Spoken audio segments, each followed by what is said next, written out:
Hey everyone, welcome to another exciting episode of the Scratch the Track podcast presented by The Dude and Grim Show and co-produced by Mr. IVEST. I am the Dude. And I am Grim. And today we are going to talk about one of my favorites. Apparently not a favorite of everyone's. We'll get to that. No. And that is We All Belong by Dr. Dog. And you're probably thinking, why aren't you holding that album up, Grim? Well, dude, let me tell you why. Because I went to the record store maybe about a month or 2 months ago or something, and they had it, and I didn't goddamn get it. And that's one I've wanted forever, because to me, it's just it is an absolute one you'd buy on vinyl, no question. It just runs right through. Well, and you saw the new Aaron Carter album, and you were like, well, I mean, duh. Yeah, yeah. Can't afford them both. No. Not when they're both gatefold. Yeah. So this album came out in the year of our Lord 2007. Good year. Now, I don't know, dude, I know we've talked about it before on the show, but I was just browsing through. Just browsing. Some of the albums that came out in 2007 that maybe would have some significance to us. Now, granted, we're just a couple of people. Chimps on a Davenport in the basement. Yeah, but dude, if you look at the list, it's insane what came out. But before I get to that, I'm going to say that given all these great albums that came out, and this is a pretty underground band at this time, and I would say even kind of still, Rolling Stone still ranked this album 39 out of the top 50 for 2007, which I think is kind of saying something for such a small band. Yeah, definitely. Given what came out in that year, because I'm in a list almost 10 that I just scanned right through and picked up. So, also released in 2007, Spoon, Ga Ga Ga, The Shins, Wincing the Night Away, Arcade Fire, Neon Bible, LCD Sound System, The Sound of Silver, Modest Mouse, We Were Dead Before the Ship Even Sank, Bright Eyes, Cassadaga, Nine Inch Nails, Year Zero, Radiohead, and Rainbows. Maybe you heard of that one. So, it's not like this came out in a virtually like a real slump year for music in general. There was a lot of good stuff coming out.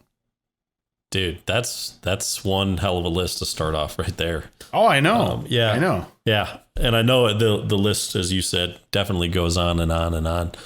But just those few, I mean, now I would still, given those, I would probably put this album still, I would say in probably my top 3 for that year. Okay. I mean, all things considered, to me, it's basically this one, Radiohead, and the Shins. I mean, for the top ones, I'd round out the top 5 with probably Spoon and Arcade Fire if that was my Neon list. Bible. Yeah. But I'm just saying, and those are all like, I think boy, it's so weird to say this, but like from our era, those are all like, those are a stack of very like classic albums from this time, I think. Definitely. So there was some competition. I take it this is your favorite of theirs. Yes. Oh, for sure. I think it flows the best. And it really runs through like an album should run through. I mean, it's the perfect length for a record too. I mean, it's just under 40 minutes. Dude, it's great. 38. Yeah. Yeah. The thing that's a bummer about it though is due to the fact that Dr. Dog is never really, I would say, broke through to like some huge level of notoriety or success. I feel like this album will continue to go largely. No, but we did see him at Lollapalooza. We did. That yes. I can say. And it was awesome. Yeah. Yeah. Now, they were, I guess, known for their live shows. And one of the criticisms that I read, not just about this album, but a lot of their stuff, was that some of the critics felt that they could not bring that same kind of energy into their records. I can understand that maybe with some of their earlier stuff, but I would really disagree with this because I think there's a lot of energy in this record and the way the vocals are delivered and all the stuff that they do. Yeah, that's, I hadn't listened to this album for a very, very, very long time. And I that's the thing that really stood out to me was the variety of the vocal sound. Yeah. And it leads me to ask, like, is there one main singer? Because when I was looking at the credits, because when I was looking at the credits for this album, there's like 4 of the 5 guys get vocal credit. Now, obviously, they do a lot of harmonies and backgrounds and stuff like that. But it seemed like I was like, man, I can't tell, but it seems like there's more than one person singing lead on a couple songs, right? Yes, and I think if I'm not mistaken, I think that it's Scott McMicken is the one singer who kind of sounds like Bowie sometimes, because there's some of this that reminds me of like earlier Bowie, like Ziggy Stardust era Bowie. And then there's another guy who sounds to me a lot like Levon Helm from the band, and that's Toby Lehman, the bass player. And their voices, you're right, they're very different and distinct, but that's I don't know, that's one thing that's cool about it is each one of them can easily hold their own as a lead singer. Yeah, and it does it helps. It helps break it up, but it does kind of break it up a little bit. It mixes it up, and having different styles is pretty cool. I mean, there's obviously there's a lot of singers out there who are just able to sing in different styles and they mix it up and everything. But I think it's cool that they have two guys. Now I imagine they both. Well, I have no idea, but both write those songs as well, or I don't. There wasn't a ton of information about this album out there as far as there really isn't how they split up the duties and everything. And I don't know, but in my mind, and we'll get to this in some of the write-ups about it, but in my mind, it's a lot like the Beatles. It's like whoever writes a song kind of thing. You know what I mean? Yeah, definitely. No, I'm with you there for sure. But there isn't a lot about this. And one of the most interesting things that I found it at the last minute, so I wasn't able to unfortunately send it over, but it's a YouTube video. Couldn't tell you the title. I think it's like Dr. Dog Plays in Jose's Basement, I think is the name of the video.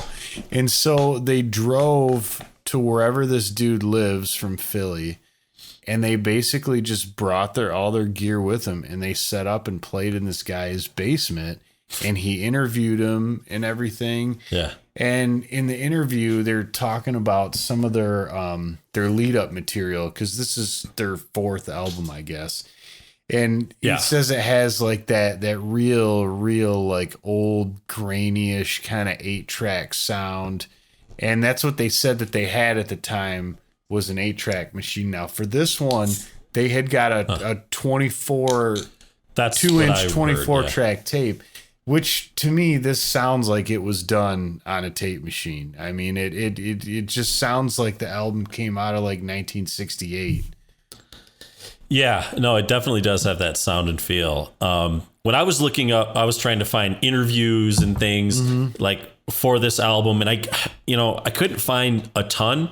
I believe, and I don't know if it was for this album, but they talked about, I don't know if it was this album or the next one where they recorded it on tape. They wanted to do everything like analog, but then at the end they brought the tracks into the computer. But essentially they said it was like 90% done before they brought it into the computer, and they just used the computer, just basically raise and lower levels and stuff like that. It wasn't like a full on edit, process and recording it into the computer. Now, I don't know if that was done for this album or for the album that comes after this. Fate. That's a good one. Is it Fate? Yeah, that's Fate. What it was. Fate. Yeah, I don't know. But it was around this time. Yeah, so. It could have been for this one too. And one of the things that was funny, and I don't know if he was talking about something that was on this album or it was something that they did just before it, but I think they were interviewing Scott McMicken, and he was telling this story about how they had a reel of tape and some apple juice spilled on the table, and like some of it got on the tape. And so he had to like take apart the reel, take all the tape out and let it dry, and then like clean it and wind it back up, but there was a little bit on the end of something that he couldn't clean. And so at the end of one of the songs, there's just like this warble in the tape that they could never get out, which was like from Apple Juice. Oh my God, dude. It's one of those things, man. One of those things. Mm-hmm. Fun little mistakes. So I was thinking that, you know, people liked this album as much as I did. And so, of course, when you can't find a lot of interesting information about an album, I will usually turn to reviews and music publications that I typically respect. Usually I'm pretty close to what I would read in a Pitchfork, for example, but in this one, dude, they only gave it a 5.5 out of 10. Yeah. Wow. That's an F, dude. That's not even a D. I was just like, that is, and they called the album a Beatles tribute, which I can see why they say that. Yeah, there's a few things that caught my ear. But not even just the Beatles. To me, it's everything from that time. It's Bowie, the Beach Boys. I mean, it's all kind of there, but it's still different. At least I think it is. But they did not give this a very nice review. So I would have to pose the question to Liz Koval and to another writer who wrote for Pop Matters, and that would be Joe Tacopino. To both of them, I'd basically have to throw out a big old fat. What the fuck is that shit? Yeah, I read I read a review as well, and it was not very flattering. I forget what they said, but at the end of the review, they were basically just describing the type of music that this album is. And the way they're describing it, they're like, look, if you want to listen to that type of music, they're like, listen to Of Montreal. Oh, that's the album. Yeah, that's the one I'm reading. And I'm like, I'm Okay, sorry, yeah. dude. This is different, and I would argue better than Of Montreal. But if you can pull that out of your mouth long enough to finish writing the article, maybe. Exactly. Yeah. All right. So yeah, I'm not going to go off on a tangent on this like we did with the great reviewer who did such an awesome review of King Gizzard and the Lizard Wizard. But to both of you, you suck, and I'm sure there's a third one too. So I would just throw out a fuck the three of you. You know, Lebowski style. Definitely Lebowski style. Yeah. Yeah. Well, dude, I mean, I hadn't listened to this album for a while. I think I listened to it. I think I actually have this on CD somewhere, because I saw after Lollapalooza, I remember I really liked it. And then I actually saw it, I believe it was Dr. Dog in Chicago. Me and a couple buddies went and playing at a small place called the Empty Bottle, I believe. Mm-hmm. And I mean, dude, we're talking like, it's like a bar. Yeah. Like there was like maybe like 50 people there or something, like real small. You know, the appeal became more selective, I guess. I would say. And so, I believe, I do have this album somewhere, and I hadn't listened to it for a long time. And this is the first time I'd probably listened to it in years. And, it was good to revisit it. It's something I'll definitely check out some more and probably do a deeper dive. Because even when I had it and listened to it, like when it came out, you know, it was one of those things I was like, oh, this is cool. I like it. But as you said, 2007 was a pretty good year for music. So I was probably listening to a lot of stuff in 2007. And a lot's happened since then. I mean, it's been nearly 15 years now. You know, so it's crazy. So, well, Graham, I think we should get into the tracks here. Yeah, I think it's time. Track number 1, Graham. Old News. Yeah. I think it starts out in a very, I don't know. It has a good kind of forceful, you know, just to kind of come in and very, sometimes when he sings, it's reminiscent to me of McCartney too, when he really gets into it. Okay. You know? Yeah. Yeah, I just thought this song is. I mean, it's not even that long of a song. It's pretty No. short, but I thought it was kind of a fun way to open the album up. Yeah. I like his. What I find is, and I don't know which singer this is. That's but, Toby. Is it Toby? I really like a lot of his songs and his vocal cadence. I do That's too. one thing that really kind of grabs me by the lapels for sure. Yeah. But and this one, and I can't compare it to a lot of their other albums. The one instrument that really stands out to me throughout this whole album is the use of the piano. Yep. Now, is it in their other albums? Is prevalent? I mean, I'd say it's. Yeah, they use a lot of. I mean, that's what's kind of cool about it. Really, to me, is as someone who's kind of a. I mean, I record everything on digital, but like an analog purist in terms of like what instruments I would want to play, they keep it real down to earth. It's like piano, Hammond organ, guitars. Gotcha. I mean, there's some other little things too, but I can't even think of hearing a synthesizer. Right. Yeah, I don't think so. Not that I heard. Yeah. So track number 2, My Old Ways. Again, starts with the piano, but kind of darker. That's what I like about it. It is, and they hold the pedal down to let all those notes sustain out, as they're playing them. And yeah, and see, now this is where I think his voice, and I think this is Scott McMicken, okay, kind of reminds me, in a lot of times, of like a younger Bowie. Interesting. So I didn't know. Have you ever listened? Do you know who Albert Hammond Jr. is? Yeah, isn't he the rhythm guitarist in the Strokes? The Strokes, yeah. Well, he's put out some solo albums too. Mm-hmm. And I was never like a huge. I mean, I like the Strokes, but I never listened to it a ton. I don't know how I found one of his albums, but I did, and I really liked it. And the way he sings in this song really reminds me of Albert Hammond Jr. So oh, really? Cool. All right. Yeah.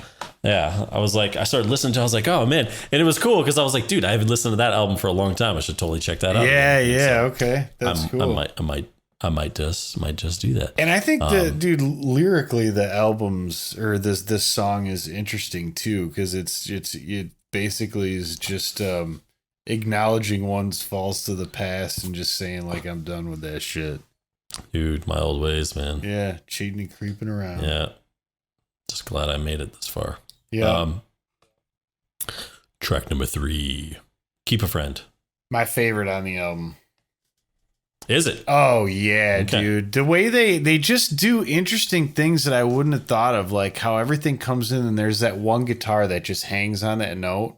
It just little things like that are cool because you're just kind of using an instrument in a way that is not maybe the most intuitive, or at least for me, the first thing I wouldn't think about. Yeah. But this song, Well, I think lyrically is probably the most brilliant in the album. I don't remember the lyrics, but I'll have to look them up. Well, I can say a lot of them. They're good. And they're really good.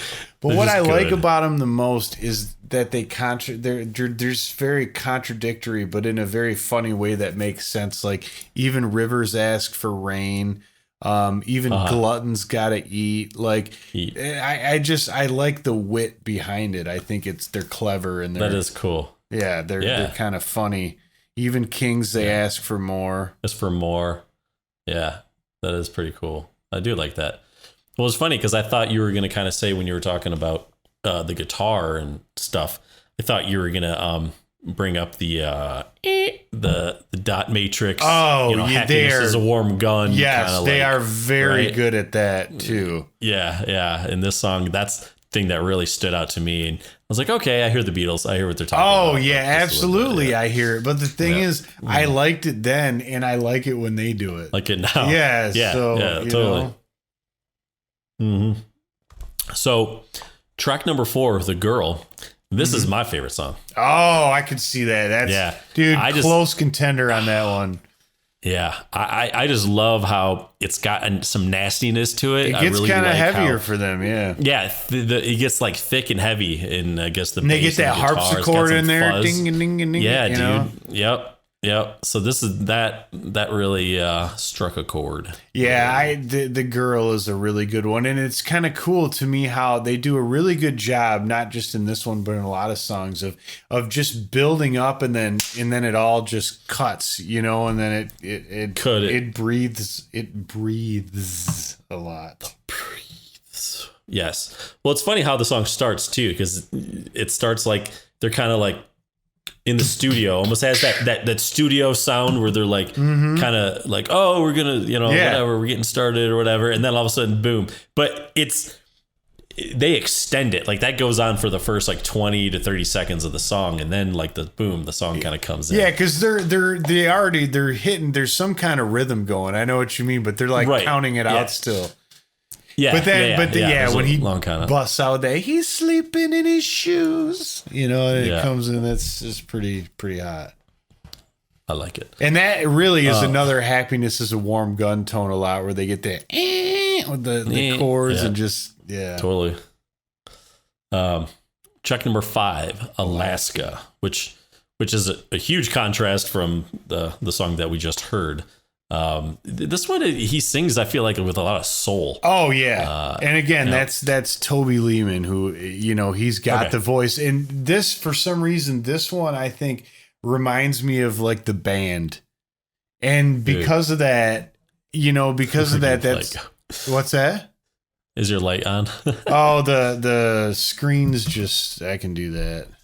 Okay, it'll just See, that's the problem. There's just too many screens and stuff going on. I'm in the But to me, this one really reminds me of like a song by the band that Levon Helm would sing. So you want to know what this song, the way he sings it? Listen to, I should say this, the Jimi Hendrix Experience. The Wind Cries Mary. Listen to that song and then put this one on. And there's some parallels there in the sound. Oh yeah, I could see that. And how he sings it, and sort of the instrumentation. I mean, very different songs. Yeah, but I see what you're saying, like the cadence of it all, and how they get that chromatic. Yeah, Like I was in the shower and I was listening to it. I was trying to sing the words to "Wind Cries Mary," and I was like, oh man, that kind of fits. The traffic lights they turn of blue tomorrow. Blue tomorrow. Yeah. Yeah. You can hear happiness. Now, The Weeknd. Not to be confused with the band. The artist, The Weeknd, but the song just called Weekend. I like this because to me, Weekend is like the song that you listen to on Thursday nights when you're hanging out with people and you're drinking more cocktails than you should. Because it's like the weekend is coming soon. And what do they say? Let's grab a case of lager and strap on a canoe. Just like that. Right. It's like summer. Yeah. To me, that it's like summer, dude. Dude, you're checked out, man. Yeah. Friday doesn't even exist. Yeah. I'm still going to punch in, but yeah. I'll be available. I'm available if you need me, but I'm not actively pursuing anything. Yeah. Just don't call. Text would be better. It was so much better, definitely. Get a warrant. 7. Get a warrant. Track number 7, Ain't It Strange? I found this song really interesting. It has such a gradual kind of build up to it. Yeah. The way it starts with the acoustic, I think, and the bass, and then he sings, and he's got this kind of melancholy tone. And I was like looking at the lyrics, and it definitely seems to be somewhat about, you could say, maybe a breakup or something. Yeah. I just I liked how the song just kind of builds to it. Yeah, and dude, to me, this one again, very much like early Bowie-ish. Just everything about it, like is. Nothing specific, because it's just everything. Yeah, just everything. So that's one thing that I would say to those critics. Like, I'm glad that you compare it so much to the Beatles. Do you know who Bowie is?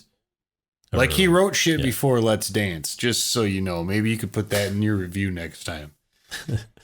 Fuck face.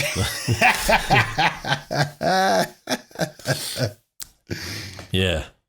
What he said.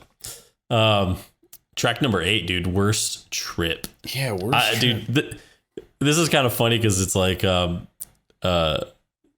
I don't know. I loved when the lyrics when he's like, where you're driving to the workplace hungover and stoned. Yeah. You know, the radio's the worst thing early in the morning. Yeah. It's like, yeah, okay. I've been there once or twice. And I love the harmonies in this song. Now, and one thing I forgot to do for this album is give our shout out to those who brought it to our attention. This one was first brought to my attention by Mr. IVEST and Dr. Leifer, because he made me one of those compilation CDs that Worst Trip was on, and I think Mr. IVEST had the full disc, and I got a hold of it, and that was it, dude. It was like probably listening to this thing every day for a good few years. Wow. That's a long time. Yeah. Yeah. Yep. For a few years. Mm-hmm. Yep. Okay. Then track number 9. The Way the Lazy Do. Oh, yeah. Yeah. That's it. Very, very psychedelic. And it has interesting build up too. You know, there's like little organ in there, little organ parts and everything kind of. Definitely. But I like when it really builds up and he's doing the whole yesterday, you know, and the guitar's just going. There's some, again, like just a different cool use of the guitar than I would have normally thought about. Yeah, and the lyrics are definitely cool now that I'm looking at them a little closer. Yeah, lying on your back, dude. May your thoughts be kind. May your knots unwind. May your dogs drink wine. May your days kill time. Yeah. Like, yeah. That's why I think they're good lyricists. I really do. Mm-hmm. I enjoy. Yeah. Track number 10. Die. Kind of dark. Die. It's a very much a very departure dark from the rest of the album. It is. And it's sort of funny. It is. Well, I mean, I was going to say that too, but but it's like sarcastic about it. It's just basically like I would also say about some sort of a breakup or something. But I just, dude, what does he say? It turns out cigarettes can kill you. I had one for dinner and come back. And then what does he say? Every time I thought about you, I smoked a whole pack. Like, I love that. Yeah. Definitely. Well, and even it has that organ part in it, and it's real like this mortuary like organ, sound to it. You're like, and the slide is kind of eerie in it too. The slide is very much like a Whiskey Mystics and Men type of a slide. It's just missing the da da da. I'll tell you the story. Yeah. Mm-hmm. Self-titled track to close out the album. We all belong. We do. We all do all belong. I think to me, this felt like the most Beatlesque. I don't know. Yeah, I can see that. But I think a really beautiful song. No, really yeah. I don't want to get lumped in with those other assholes. Yeah. I really hear the early Bowie influence in this track. But yes. I think it's a great track to end the album with. I'm glad they didn't end the album with Die, because that would have been just like literally such a downer to end the album on, right? Yeah, it would have been. It would have been a pretty big downer. So, yeah, luckily they didn't. And I think it's I don't know, a suitable ending, I think. Good ending to the film. Yeah. Just go bumbling on. All right. Well, we know each other's favorite tracks. Now, this is the point in the show where we scratch a track. And it doesn't mean we hate the track, but it doesn't mean we like it either. I think you should go first. Because you gave me the warning that I should have a backup. That's fair. Because I thought that there was a possibility that we could go into OT. True. The OT zone. Well, dude, as much as I do think it's kind of funny, I would scratch Die, Die, Die. Just because of the way it kind of is such a bummer. Such a downer, man. Yeah. Yeah. Yeah, I mean, I agree. We'll go to overtime.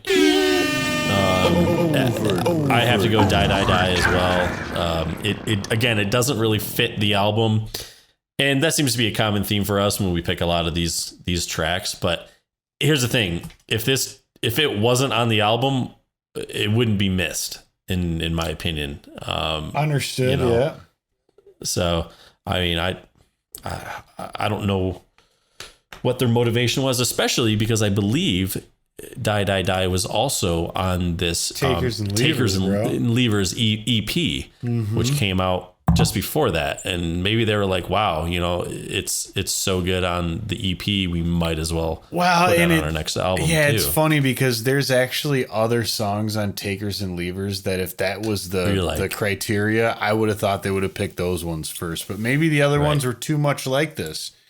And they were like, well, shit, there's nothing off a toothbrush we could reuse. So, exactly.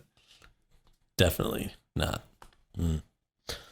Well, Grim, I think that about wraps it up. No, it doesn't, dude. What's your alternate? Oh, my alternate. Yeah. Oh, shit.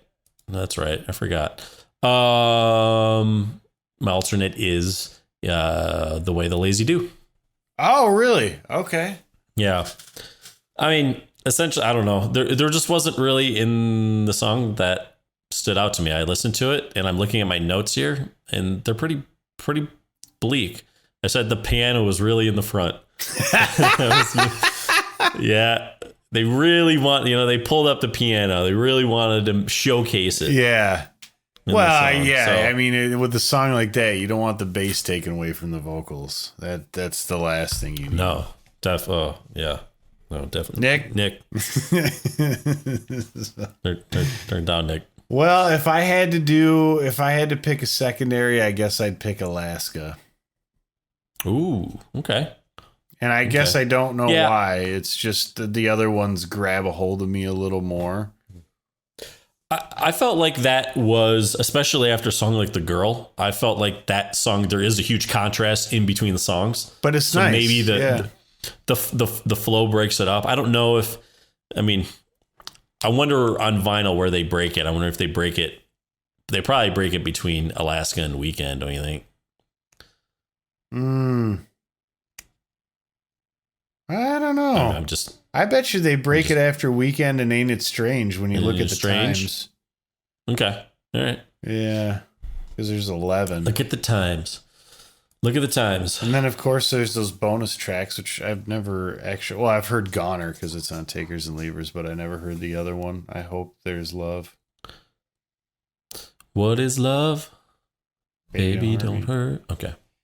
So, I guess with that, unfortunately, Dr. Dog is scratched. I'm sorry that there is not more people doing this wonderful piece of work justice out there. I hope you like it, and maybe if you'd go ahead and give us a good old-fashioned like, subscribe, below, you can tell us your thoughts on Dr. Dog, and if you like them, and how do you think this album ranks?